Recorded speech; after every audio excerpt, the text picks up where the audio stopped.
American president Donald Trump ഇപ്പോൾ ലോകത്തിന്റെ മുമ്പിൽ അപഹാസ്യനാകുന്ന കാഴ്ചയാണ് നാം കാണുന്നത്. ഇത്ര ദയനീയമായി ഇതുവരെ ചരിത്രത്തിൽ ഒരു ലോക നേതാവും ഇത്ര അധികാരത്തിന്റെ ഏറ്റവും മുകളിൽ ഇരുന്നു കൊണ്ട് അപഹാസ്യനായ ഒരു കാഴ്ച അല്ലെങ്കിൽ ദയനീയമായ ഒരു കാഴ്ച കണ്ടിട്ടില്ല എന്നുള്ളതാണ്. ഇപ്പോൾ ട്രംപ് പറയുന്നു, ഇറാൻ ചർച്ചയ്ക്ക് തയ്യാറാകുന്നിടം വരെ പശ്ചിമേഷ്യൻ യുദ്ധത്തിലെ വെടിനിർത്തൽ തുടരുമെന്ന്. യഥാർത്ഥത്തിൽ ഈ വെടിനിർത്തൽ ഇറാൻ തുടക്കം മുതൽ അംഗീകരിച്ചില്ല എന്നുള്ളതാണ് നമ്മുടെ മുമ്പിലുള്ള ചിത്രം.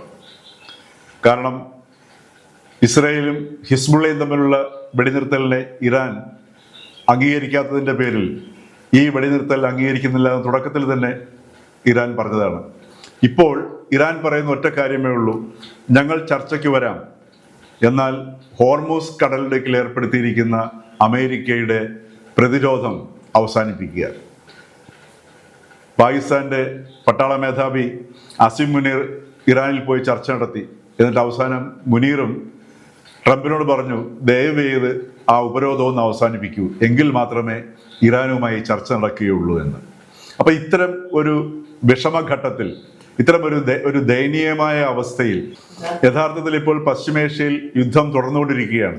അമേരിക്കയുടെ ഒരു കീഴടങ്ങൽ സ്വഭാവത്തിന്റെ പശ്ചാത്തലത്തിലാണ് വലിയ യുദ്ധങ്ങൾ ഇപ്പോൾ സംഭവിക്കാതിരിക്കുന്നത്.